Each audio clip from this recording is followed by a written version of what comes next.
Elon Musk again shared some snippets that are absolutely golden. The billionaire entrepreneur extraordinaire was speaking about the proper environment required for true and sustainable innovation. As usual, his words make a lot of sense. Well, provided that they're better. You shouldn't do things differently just because they're different. They need to be different and better. But I think you just have to sort of decide, let's think beyond the normal stuff and have an environment where that sort of thinking is encouraged and rewarded, and where it's okay to fail as well. Because when you try new things, you try this idea, that idea, well, a large number of them are not going to work. And that has to be okay. If every time somebody comes up with an idea that has to be successful, you're not going to get people coming up with ideas. See, this is why when the man talks, everyone listens. In just a few seconds, he went from explaining the necessity of innovation and why we must never innovate for the sake of being different. All designs, all advancements must have the aim to be better, and failing in the pursuit of that ideal must be expected and accepted. Here, listen to the rest of the monologue. Also, I think it's good to combine engineering and production. So have development and production close together, because when you're trying to make something, there's a big leap between making that first prototype and actually manufacturing it in large quantity with good quality. It's really hard to make that leap. And for some reason, people decide, oh, they're going to do the engineering here and do the manufacturing, the other side of the world. And I think that actually ends up often being pretty inefficient. I like that combination of engineering and production. As a big fan of engineers, I have to say I agree with him fully. The recent trend of maximizing profits by outsourcing development outside actually hurts innovation. And as usual, Musk is right on the money. Whatever this thing is that you're trying to create, what would be the utility delta compared to the current state of the art times how many people it would affect? So that's why I think having something that makes a big difference but affects a sort of small to moderate number of people is great, as is something that makes even a small difference but affects a vast number of people. Like the area under the curve. Yeah, exactly. The area under the curve would actually be roughly similar for those two things. So it's actually really about just trying to be useful. And if you're enjoying the video so far, make sure to smash that like button and show your support by subscribing. Even better, press the bell icon so you never miss a new upload. Musk went ahead to talk about the true aims of innovative design. As a pioneering innovator himself who basically created the electric vehicle trend with Tesla, Musk insists that it's better to have a product that targets a vast group of people, even if it makes comparatively less of a difference. Yeah. I mean, it's actually kind of funny. If you think of what is education, you're basically downloading data and algorithms into your brain, and it's actually amazingly bad in conventional education, because it shouldn't be this huge chore. The more you can gamify the process of learning, the better. For my kids, I do not have to encourage them to play video games. Yeah. Okay. Yeah. I have to pry them from their hands, like crack. Yes. It's drop that crack needle. Yeah. You have that problem at your house too. Yeah, Yes. exactly. The crack is addictive. And I think, unfortunately, a lot of education is very vaudevillian. You've got someone standing up there kind of lecturing at people, and they've done the same lecture 20 years in a row, and they're not very excited about it. And that lack of enthusiasm, is conveyed to the students. That they're not very excited about it. They don't know why they're there. Why are we learning this stuff? We don't even know why. In fact, I think a lot of things people learn, probably there's no point in learning them, because they never use them in the future. Because who's going to launch a rocket into space? I mean, that's just yeah, exactly. That never happens. Well, you have to say, people, I think, don't stand back and say, well, why are we teaching people these things? And we should tell them probably why we're teaching these things. Because a lot of kids just in school kind of puzzled as to why they're there.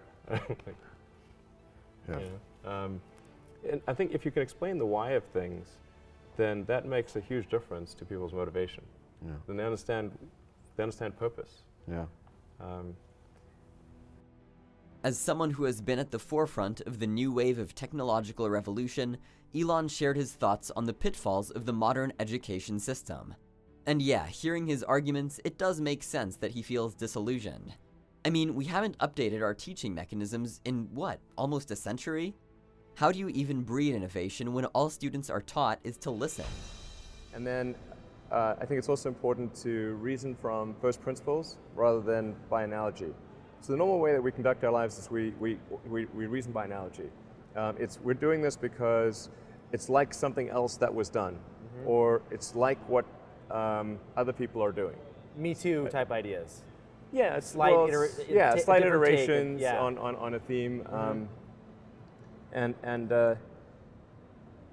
it's because it's kind of mentally easier to reason by analogy rather than from first principles. But by first principles is kind of a physics way of looking at the world, and what that really means is you kind of boil things down to the most fundamental truths, and say, okay, what are we sure is true, or as sure as possible is true, and then reason up from there.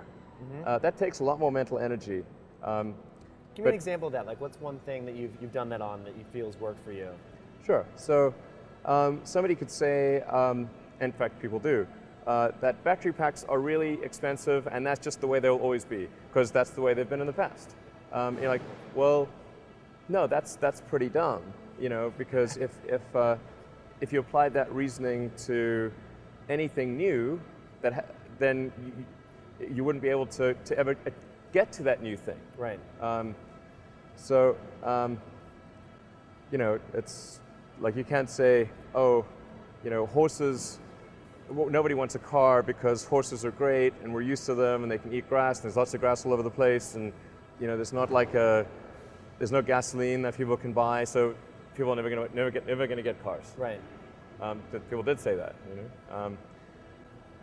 and for batteries, they would say, oh, it's going to cost, historically it's cost $600 per kilowatt hour, and so it's not going to be much better than that in the future. And you say, no, okay, well, what are the batteries made of? So first principles would be to say, okay, what are the material constituents of the batteries? What is the spot market value of the material constituents? So you can say, okay, it's got cobalt, nickel, aluminum, carbon, and some polymers for separation, and a steel can. So break that down on a material basis and say, okay, if we bought that in the London Metal Exchange, what would each of those things cost? Like, oh, geez, it's like $80 per kilowatt hour. So clearly, you just need to think of clever ways to take those materials and combine them into the shape of a battery cell, and you can have batteries that are much, much cheaper than anyone realizes.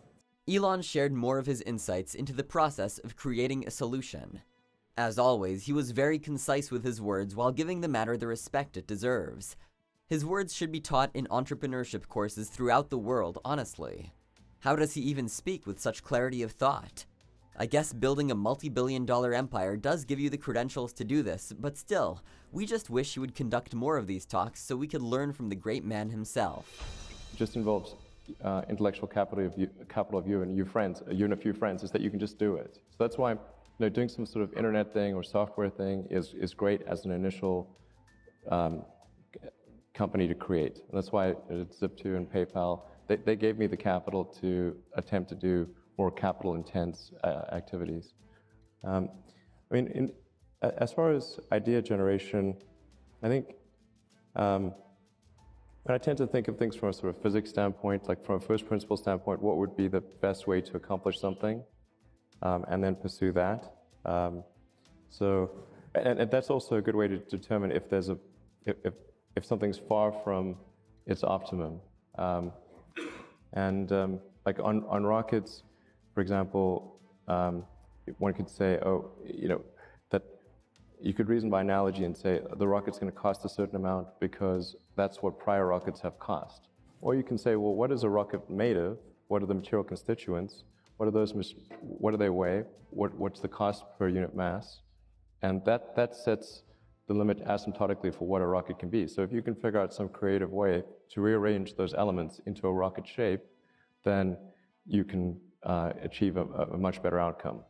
That's the first principles approach. And I think also just combining ideas from different industries is really helpful for innovation. So what have people discovered in one industry, and can that be applied to other industries? That's, I think, also a great source of ideas. But you usually just struggle on a solution, and You try a bunch of things. Some of them don't work, and most of them don't work, and occasionally one does. In response to a question about idea generation, Elon eloquently explained the principles behind his process. He said that the key to starting out initially is working on something that can be formulated and shipped without the investment of a lot of capital, giving the example of his own experience with PayPal. The thing with internet and software-based products is that they can be shipped without a lot of upfront costs, so once you have enough capital to work with, you can always move on to better ventures. But the idea behind everything remains the same: how to create a better product at a lesser cost. That's pretty much all you have to know about a successful business idea. That's it for today, and make sure you subscribe to the channel for more updates. Don't forget to press the bell icon to get notified whenever there's a new video out.